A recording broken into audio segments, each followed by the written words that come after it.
So yes, thank you once again to you all for joining.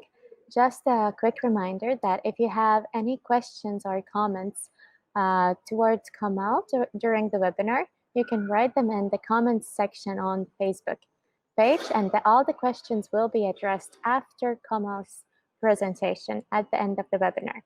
So before we start with Kamal, I would like to briefly introduce you to iTrain and Lead Academy, both organizers who are organizing today's webinar.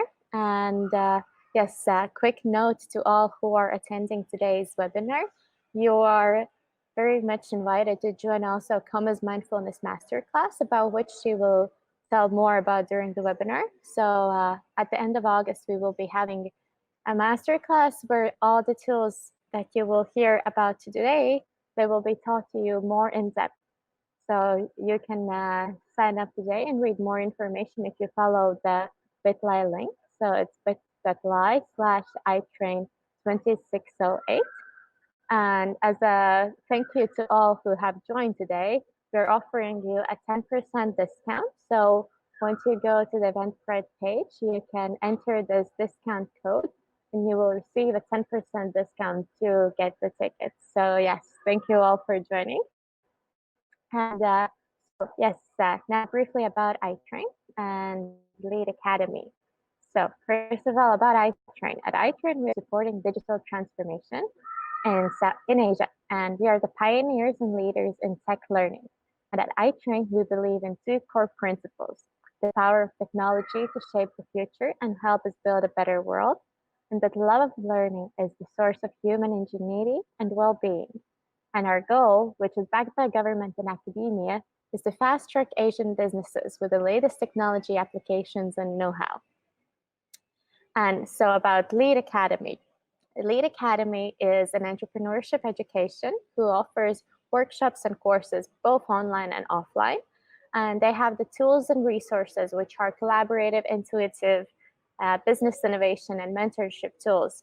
And also Lead Academy organizes events and community events that include talks, discussions, support networks, and thought leadership.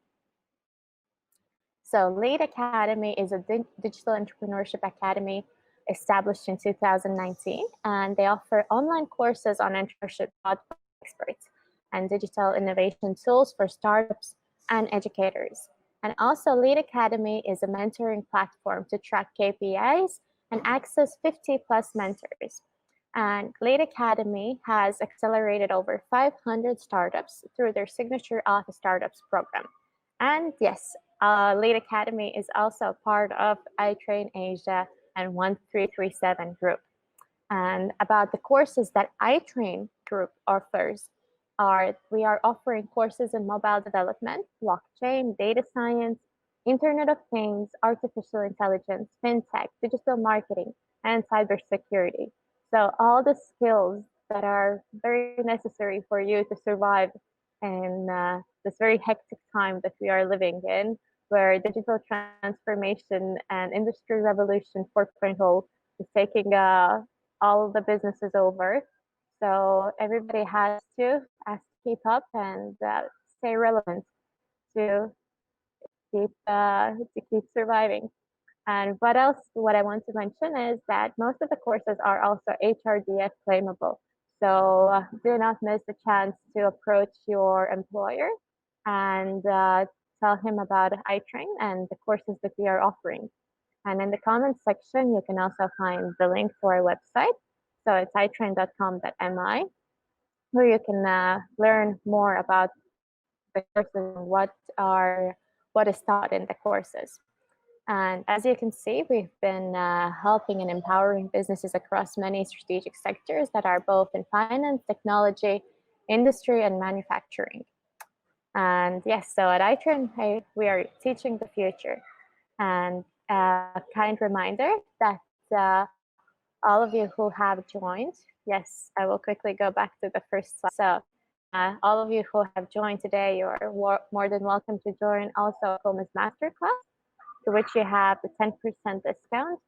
And if you want to have the presentation and the recording of today's webinar, you will have to fill out the feedback form that you can find in the comment section. That is bit.ly/iTrainWebinar. So once you fill out the feedback form, you will gain access to the recordings and the presentations. So that is it from my side today. And I'm going to give the floor now to Koma. Thank you guys again for having me here. Thank you, Liz. And thank you, Nick, for working out all the technical difficulties and everything. It's been a real pleasure to work with you both. And I'm really excited. Thank you to everybody who is here on the webinar. Thank you guys for showing up and for coming to listen to me speak about mindfulness, meditation. And it's something that's very important to me and something that has really had a profound effect on my life. And any chance that I can get to talk about meditation, I'm more than happy to always talk about it. And one of the things that I have actually really taken a great pride in doing is actually to make mindfulness easy, make meditation easy. And I'll explain the difference between meditation and mindfulness because you probably have heard both words thrown around. So I'll explain that to you shortly. But I remember when I first started learning how to meditate, I found it really difficult to do so. And something clicked, and I'll go a little bit more into detail of that. But basically, I have twin boys that are 7 years old, and shortly after they were born, I experienced postnatal depression, and it was at the time a very difficult part of my life. But it's now what I see as a blessing because having gone down that difficult path then led me into getting into a deeper awareness of what meditation is and getting into a deeper practice as well. Now, meditation is something that I've known for a really long time because my mom has actually been meditating for as long as I can remember. And she taught me how to meditate. But it wasn't until I really needed it in my life, which is, once I became a mother, that it really became something that a valuable tool that I was able to access. And for me, the most important thing about meditation is actually the space that it gives you between your emotional trigger and your response. So we'll go through a little bit more of that. And I'm just really excited to kind of break it down to you guys and hopefully make it something that you guys will also be able to easily digest. So Liz, we'll go on to the next slide. All right. Okay. So as we begin, I want you to imagine a scenario. It's 10 p.m. You're at home and you receive a message from your work colleague. And it's a work colleague that you don't necessarily have a lot in common with, and you may not even, this is a person that you probably wouldn't be having lunch with, but you work together, so you have a very professional sort of civil relationship with, but you do notice some tensions here and there.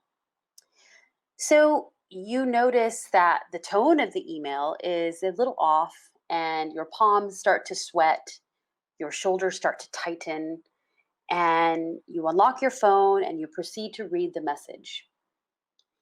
And you kind of like, you start to get a little angry inside, and you're thinking, well, why is this person talking to me this way? It's not my fault that the go live didn't happen, or whatever it might be, whatever the situation was, right? So you go ahead and reply to that message. And after you're done, you realize your heart's beating a little faster, Your shoulders are tightening even more, and you realize that your shoulders have kind of come up and your neck is sort of buried down into your shoulders. But you just do a little neck roll and you fall asleep. The following morning, you notice that your upper back and your shoulders are really stiff, and there's a lot of body ache happening within your body, and there's a lot of thoughts racing around in your head regarding the message, the reply that you sent to your work colleague. And you start to get a little nervous because you're not sure if you sort of maybe may have overstepped some boundaries, or may have said something that you may later regret. You get ready for your day ahead, and you just push aside any of the nervous or guilty feelings you may have had. You don't share them with anybody. You just kind of bury it away and hope that it goes away. So if we can go to the next slide, Liz. So this is actually an example of being on autopilot mode. So when we talk about autopilot mode, there are certain traits that come up that sort of describe what it's like to be on autopilot mode.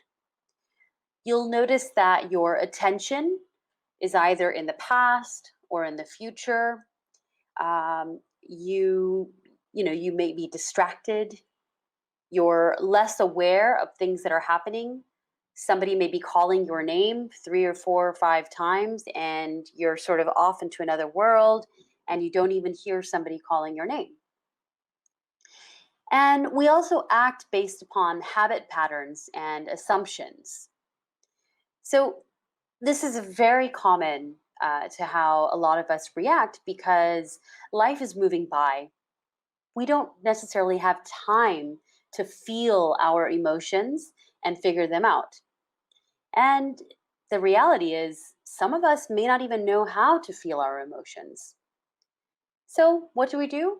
We distract ourselves by burying ourselves in our work, into school, or we pack our social calendar back to back to back so that we're just constantly being distracted, so that we're not reminded of the way that we would have reacted to somebody. And these are habits that have been happening for many years. And in fact, I'm sure many of you must have heard when you were a kid, don't cry, don't get angry, don't get upset. So this is also a part of conditioning, and it's just that parents are not at that generation, they were not aware of the importance of expressing our emotions.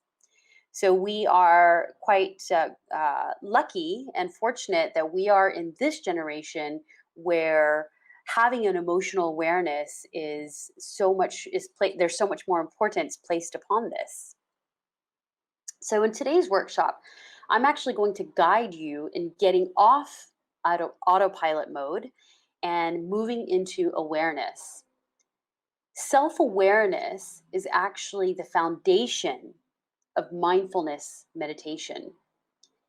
And the difference between mindfulness and meditation is that meditation you can see as a sort of an overall scheme. So this is the act of becoming aware, the act that we do to become aware. Mindfulness is one part of meditation.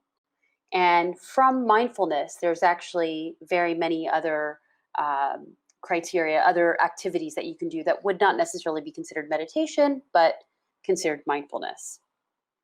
So today we're going to be experiencing 2 different mindfulness practices, mindfulness meditation practices, and I'll also share tips on how to make mindfulness a healthy habit that you can easily adopt into your current lifestyle. And we'll move on to the next slide. And I want you to look at these 2 pictures. If you look at these 2 pictures, you'll notice that one of them is bright, vivid, clear, while the other one is dark, blurry, and not so clear. This is a great analogy to what self-awareness is. Self-awareness is having a high resolution of oneself. So, more than just knowing what your likes and dislikes are, having self awareness is actually recognizing our own emotions. So, the foundation of self awareness is actually emotional awareness. And if we think a little bit more about, what are emotions? Emotions are simply a physiological sensation that occurs in our body as a result of an external or internal trigger. So, if we go back to our original example, where we received the email from our work colleague at 10 p.m., the external trigger was actually the reading the tone of the email and noticing who that email came from. So, the external emotional trigger, how that showed up in our body was in the form of sweaty palms, the tightness in our shoulders. And that is actually the emotion of anxiety showing up in our body. So, the average physiological sensation of an emotion actually only lasts in the brain and the body for an average of 90 seconds. However, how do we continue to feel the emotion? So, again, if we go back to that original example, the next morning we woke up and we could still feel the effects of that anxiety. Well, the reason for this is because our mind continues to play this scenario over and over again in our head. So then what ends up happening is we're actually triggering ourselves internally. So we're constantly experiencing that anxiety, even if the external trigger has occurred, we've felt the emotion, we then continue to experience that emotion internally by having that scenario play over and over again like a movie. Um, if we can continue on to the next, I want to talk a little bit more about emotions. This is one of my favorite slides. I've got a 2-year-old toddler right now, and this very much sums up how he is at the moment. But when we think about emotions, they're a lot like toddlers having a meltdown. And one of the things that, after now my third child, one of the things that I realized with toddlers having a temper tantrum is all they need is some acknowledgement in a positive way, right? So if we look at our emotions, it's the exact same thing. When we experience a negative emotion, all it needs is some acknowledgement. So, and when I talk about this, is it's acknowledgement from yourself. So think about it. I want to give you another way to look at it. I want you to think for a second about the last time that you expressed a feeling to someone or an emotion. So, for example, um, you might go to your partner and you might say, honey, I'm feeling so stressed right now. I don't know how I can manage my workload. Every time I try to work, the kids keep coming in and bothering me, and they don't realize that if I have headphones in my ears that I'm actually working, and I'm really becoming really stressed out and kind of angry about it. So instead of acknowledging your emotion, your partner actually comes to you and says, oh, you know what? Everyone is experiencing this right now because everybody's working from home and all the kids are at home. So it's okay. You'll be okay. You'll figure it out. So is that really helping us? Is that really acknowledging our emotions? In reality, sometimes all we need is actually for someone to say, wow, that, yeah, that's really tough. That's a really challenging situation. And I can understand that you're feeling angry. It's completely warranted. I understand why you're feeling so stressed. That's it. So it's the same thing with ourselves.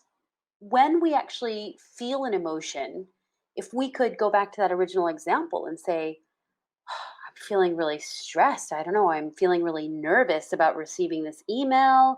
I feel like I may be in trouble or I may have done something wrong. If we acknowledge those feelings from the get go, then that's half the battle right there. The second part of it is managing that, and we'll go through that in a little bit. There's one way to actually be able to acknowledge our emotions. Right now, we may be in a habit. It may be habitual where we suppress our emotions. We don't even recognize when they are actually coming up. So one way to do this is by practicing meditation. And there is a specific meditation called a body scan practice. Some of you who have meditated or are familiar with meditation may be familiar with body scan meditation.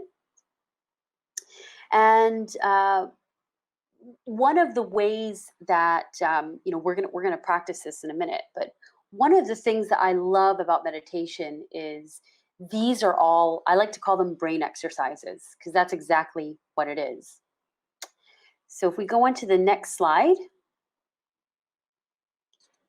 we're going to practice our first meditation practice together.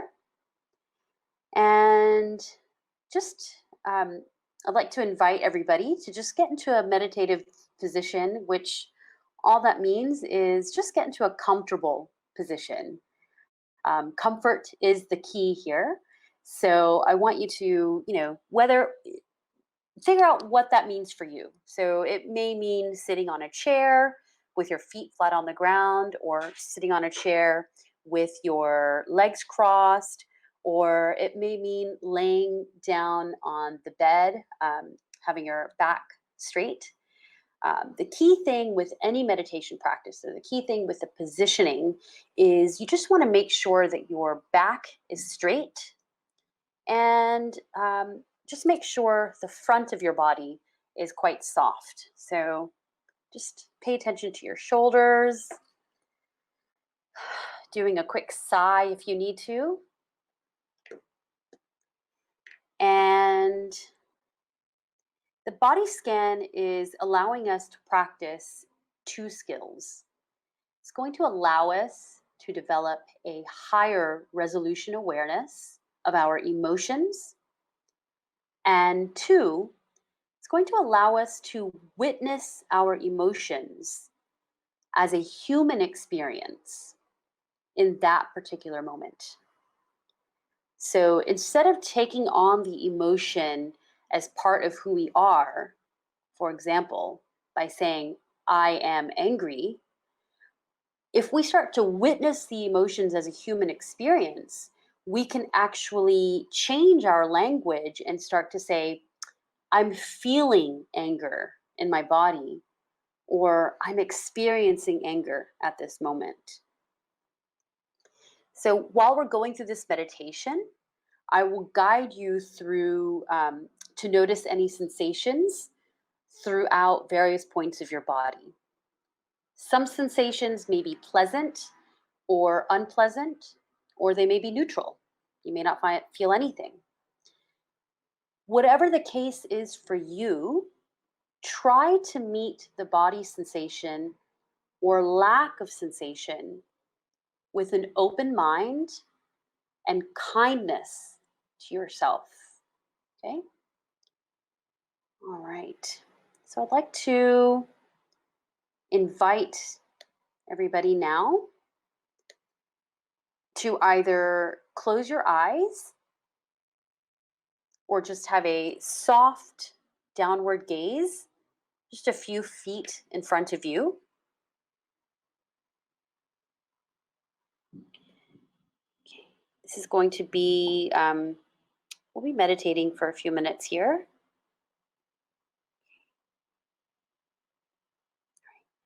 Let's begin by being aware of our breath. Just noticing the inhale and the exhale. And now start with taking 3 deep breaths. Just taking a soft inhale in and a slow and steady exhale out.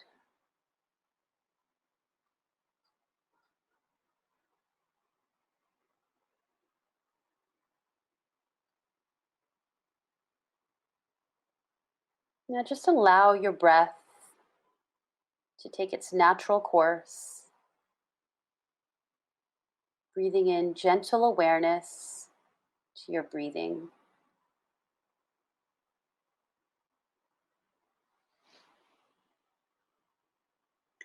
Now let's begin by bringing your attention to the top of your head,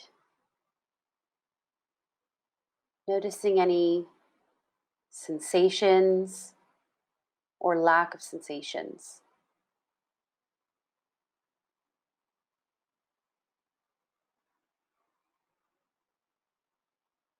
And bring your awareness down to your face, your forehead, the muscles around your eyes, cheeks, jaw,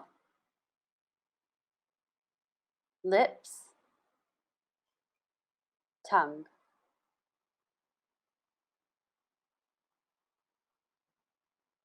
Move your attention now to the front of your neck, and now to the back of your neck.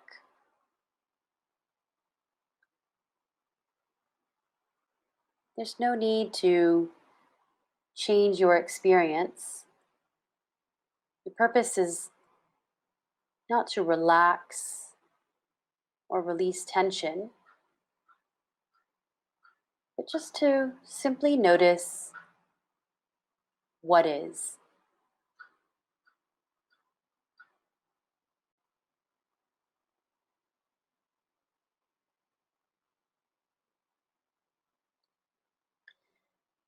Moving our attention to your shoulders, becoming aware of your upper arms, your lower arms, and your hands.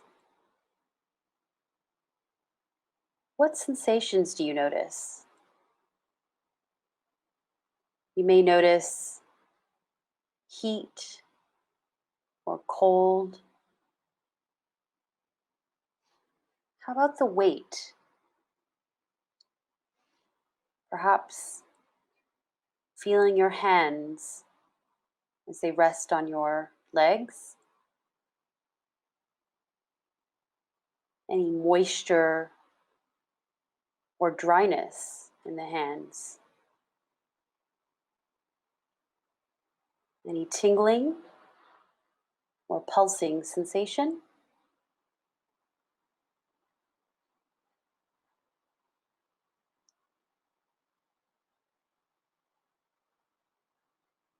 Bringing your attention to your upper back and down to your lower back.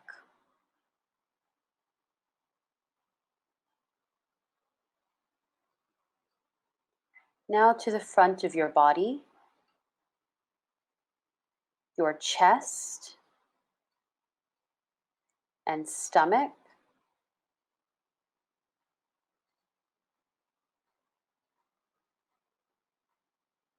Noticing sensations of the breath, the rise and fall of your stomach, the beating of your heart, or anything else that may be there.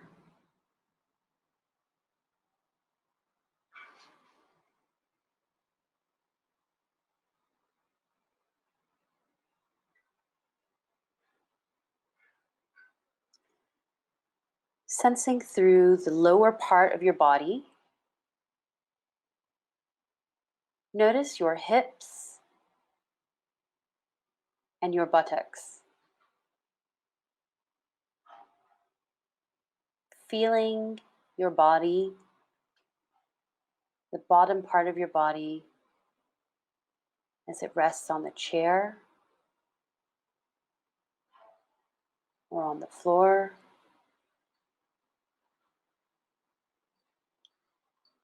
Now moving through one leg at a time. Through your thighs, knees, shins, calves, ankles, the tops of your feet, and the bottoms of your feet. All the way down to your toes.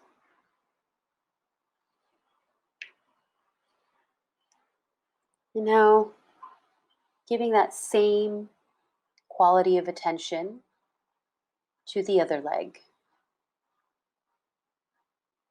Going down from your thighs, your knees, the shins, calves, ankles, tops of your feet, bottoms of your feet, and your toes.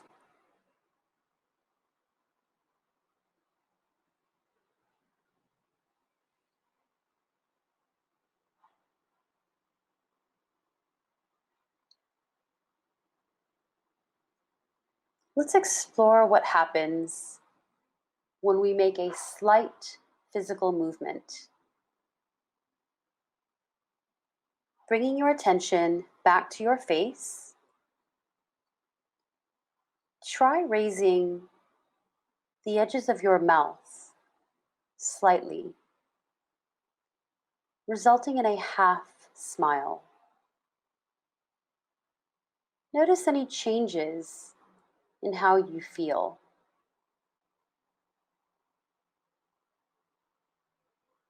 If you'd like, bring to mind someone that you care about and imagine them happy and smiling right back at you.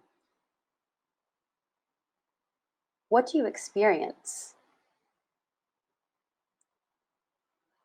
If feelings of satisfaction or happiness arise, notice where in your body these feelings actually manifest.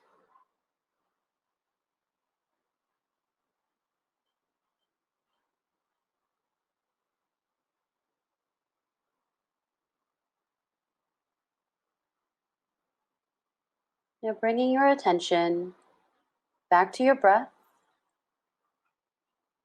breathing in and out. Just noticing the gentleness of your breath. And just settle the mind right there. Noticing what it's like to be breathing, sitting on a chair, just being curious, open, and noticing.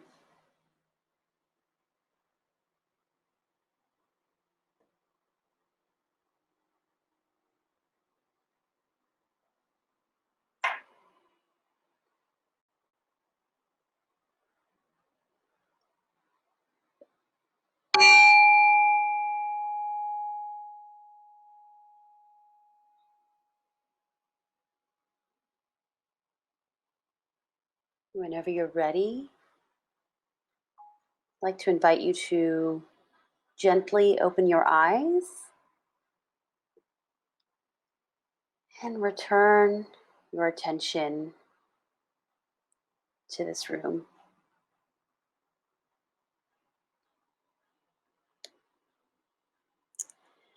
All right.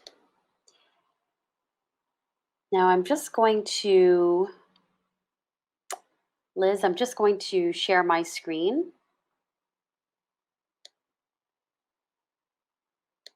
Okay.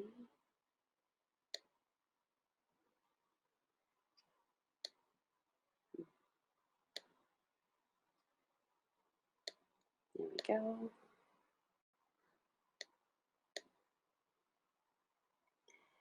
Now, I'd like for you, can everybody see my screen? All right, there we go. Yes, it's there. Okay. If you can, just for a few minutes, if you can just go to this website, menti.com, that's MENTI.com.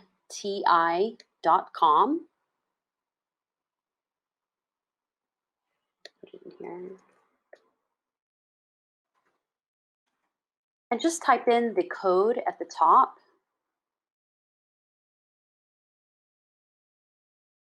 And I'd like you to just use one word to describe how you're feeling at this moment.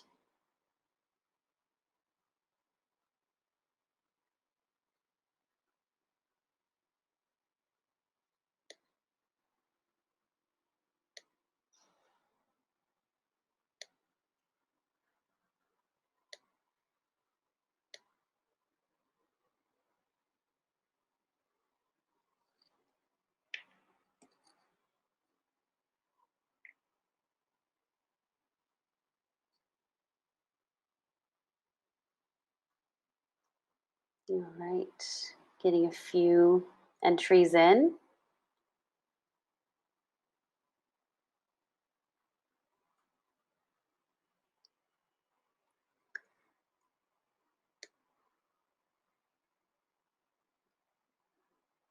All right. Mm.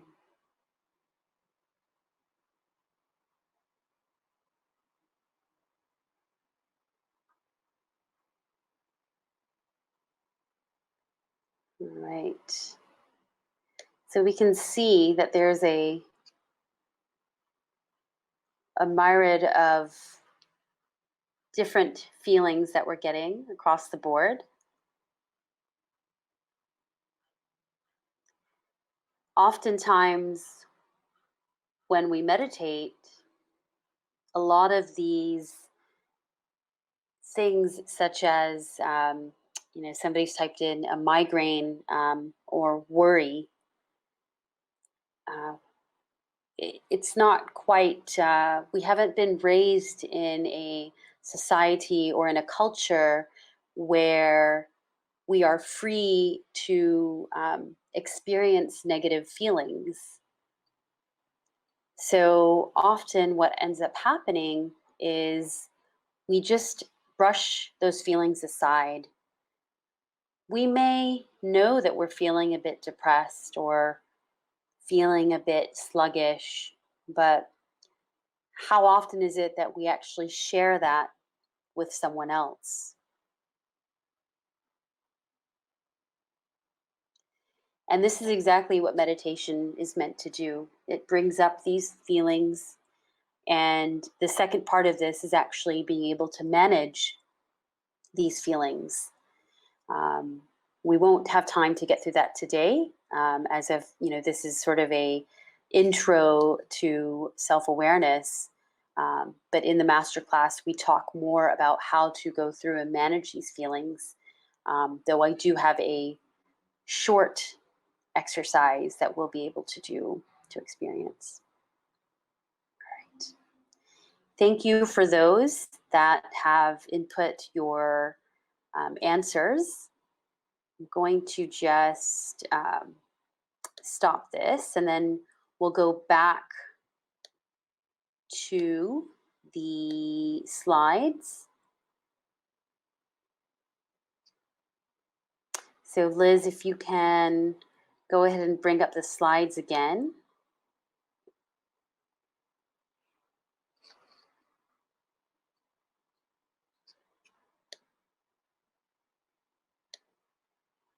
All right. And we can go on to the next slide.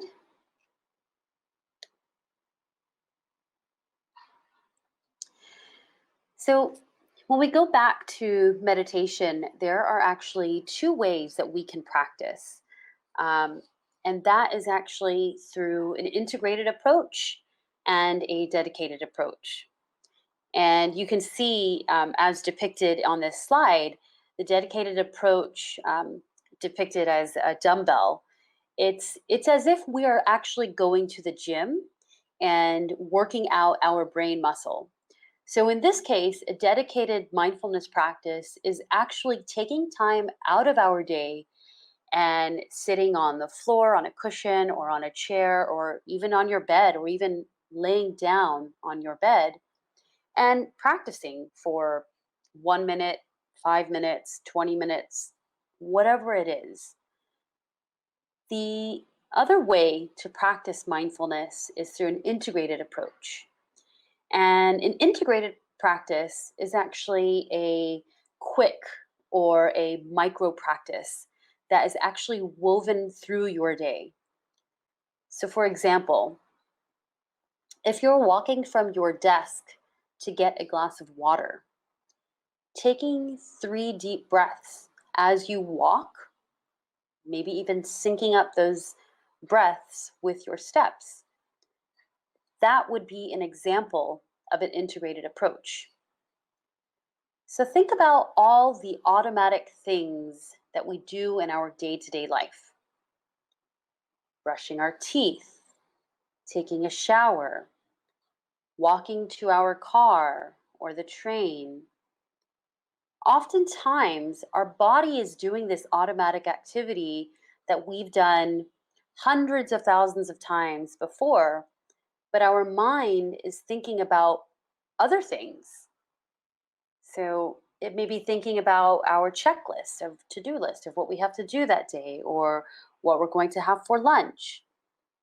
But by bringing in an integrated approach to mindfulness throughout our day, we can actually bring it into these everyday automatic activities. And what we're doing when we practice in this integrated approach, that's where we're actually breaking down mindfulness to a simple practice, breaking it down into what I like to call bite-sized mindfulness. It's as if you were having 5 to 6 meals a day. So instead of having 5 to 6 small meals a day, you can now have 5 to 6 integrated mindfulness practices sprinkled throughout your day.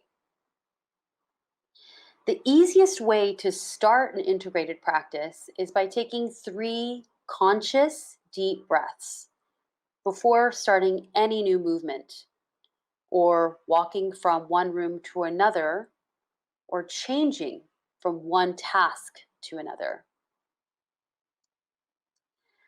So, the idea behind the integrated and dedicated practice is to increase the frequency and decrease the time spent per session. So, what I usually do when I get my clients, my private clients, to adopt meditation as a habit is I ask them to start with 1 minute dedicated practice in the morning. And I ask them to have 4 integrated practices throughout their day, and then a 1 minute dedicated practice in their evening. The reason for this is if we set out to do something that's easy and that we know that we can accomplish, we feel good about ourselves. And when we feel good about ourselves, we're more motivated to practice the thing that makes us feel good.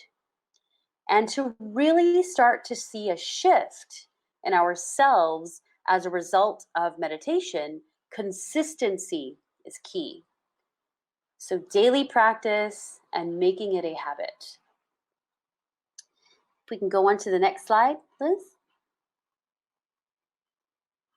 So, I want to give you a micro practice now.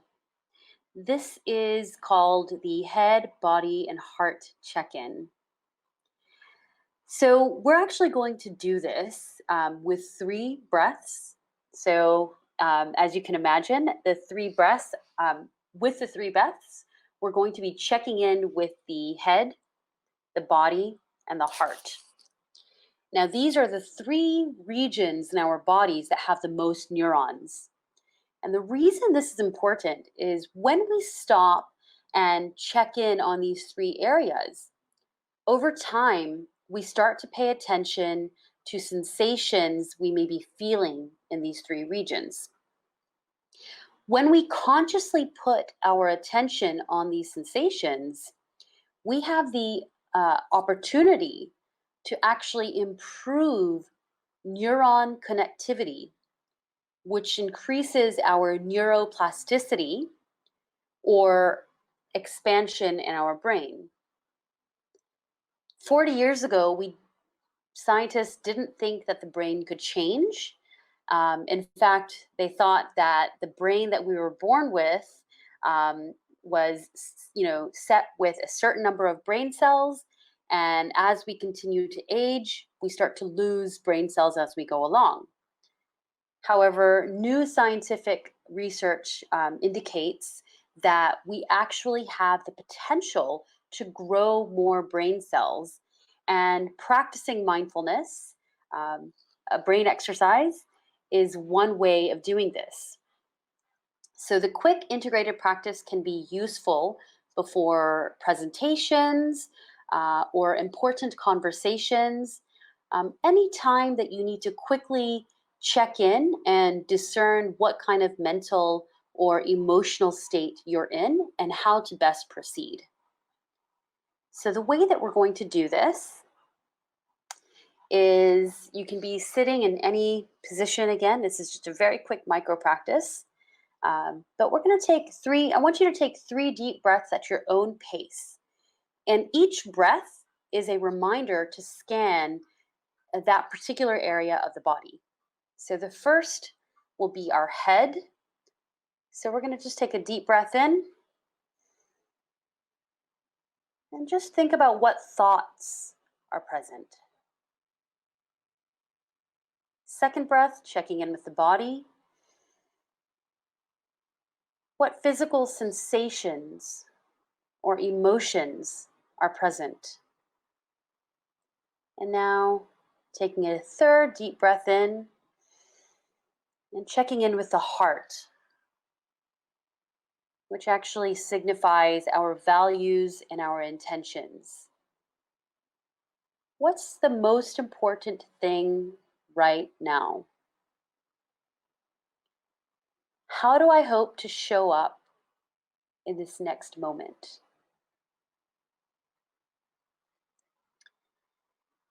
And moving on to the last slide, or the next to last slide.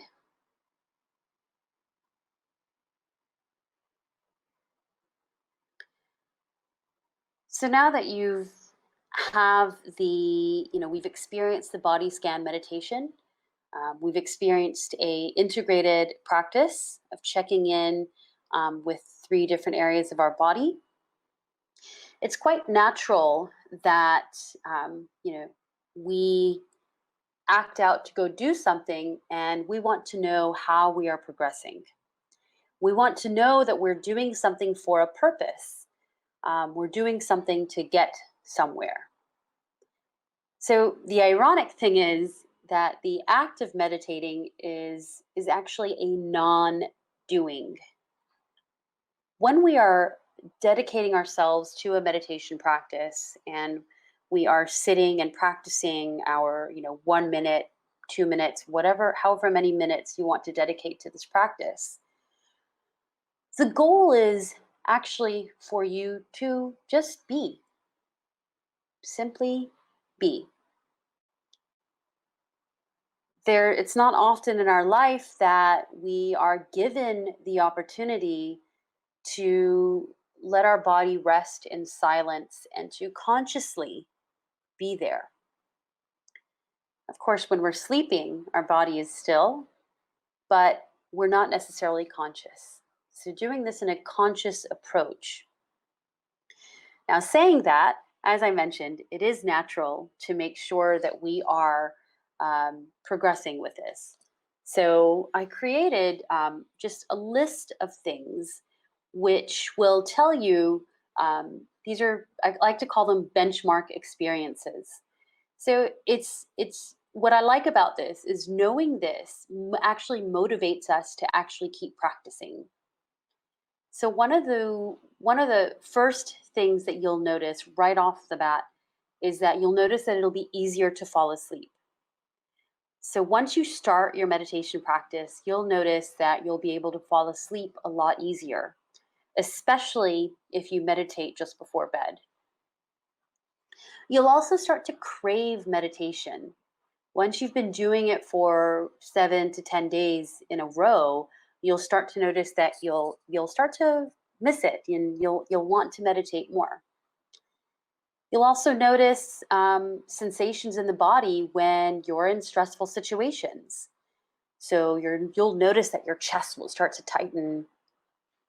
You'll start to notice the sweaty palms and the rapid heartbeat, the shallow breathing. You'll notice that your senses are more enhanced.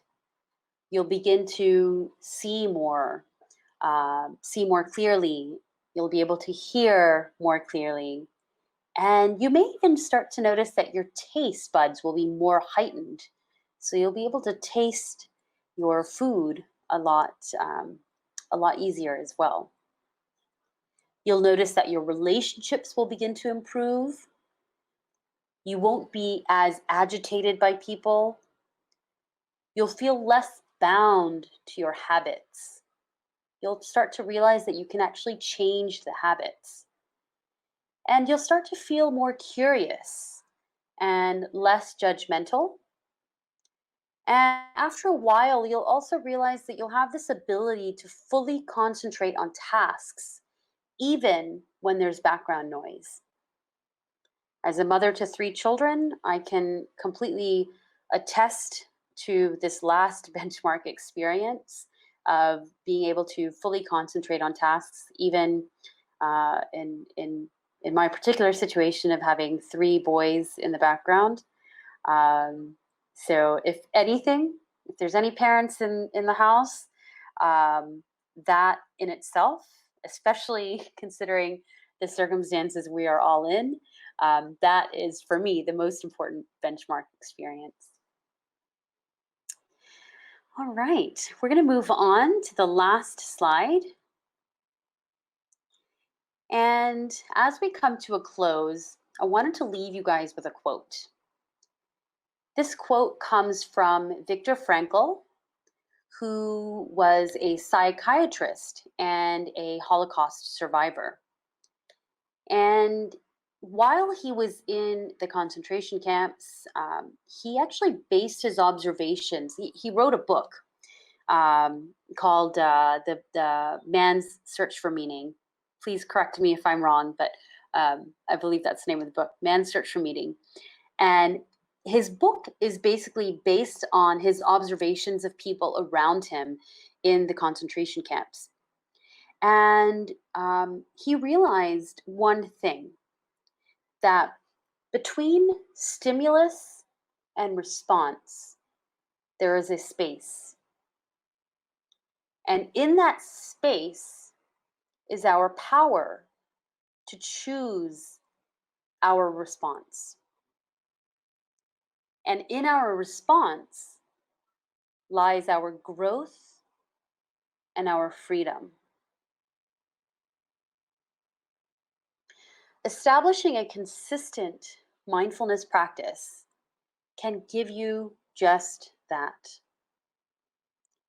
You create your own space between the emotional trigger and your reaction. It really is that simple. I hope that today's session has given you an easier understanding of how to integrate mindfulness in your life. And moving on to the last slide, I'd like to invite you to connect with me on any of these platforms.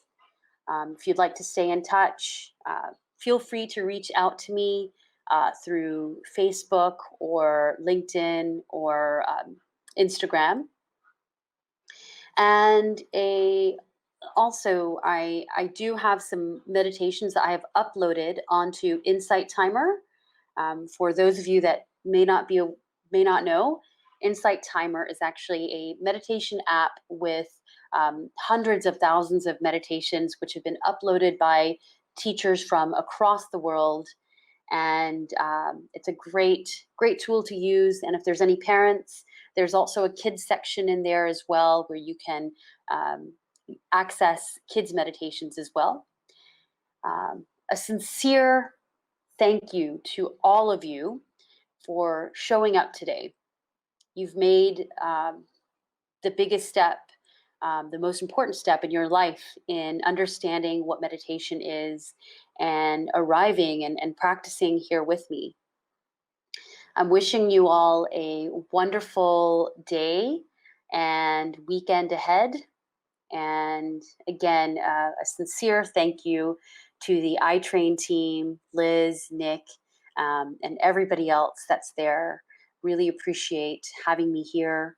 And thank you so much. And Liz, I'll now hand it over to you.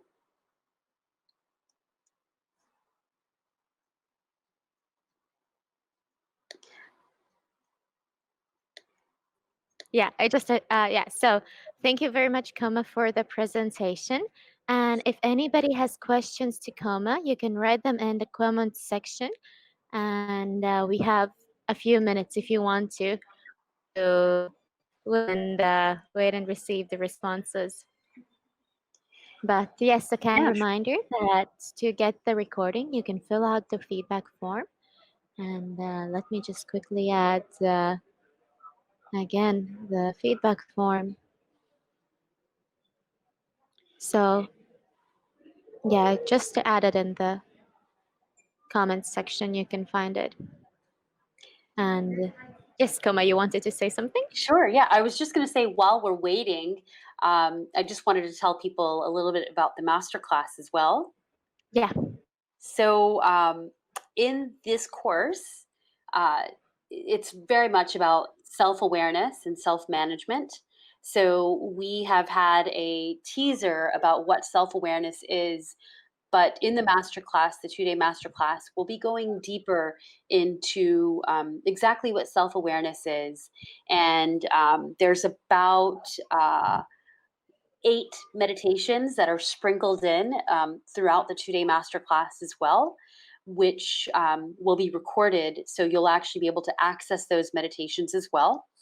And you'll also be understanding and sort of getting a better idea of how you can implement meditation into your lifestyle, into your life as it is. And you'll also be able to, when it comes to self-management, start to understand what it is, what can we do, what specific meditation practices are out there to help us to manage our emotions.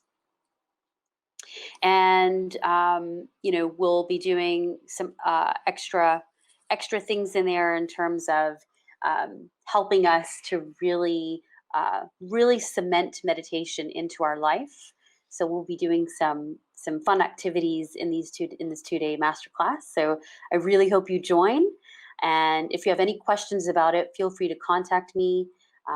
And that's it. But I look forward to having you guys join.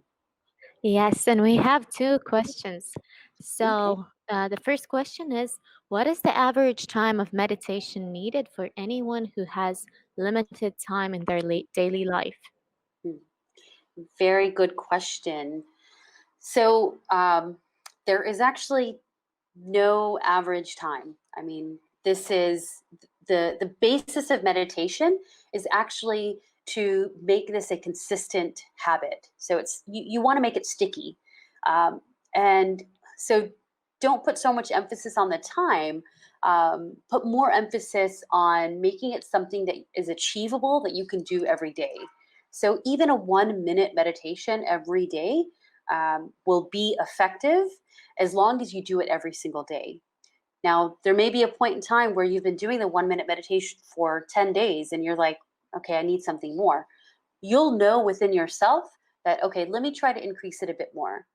And one of the things I say is increase it by, do slow increases. So don't go from 1 minute to 5 minutes, but maybe you want to go from 1 minute to 3 minutes or 2 minutes, and then slowly increase your time from there. But the importance should actually be placed on the consistency and making it a daily habit. Oh. Thank you. And the second question is, what is the difference between emotion and feeling? All right. Very good question, Aruna.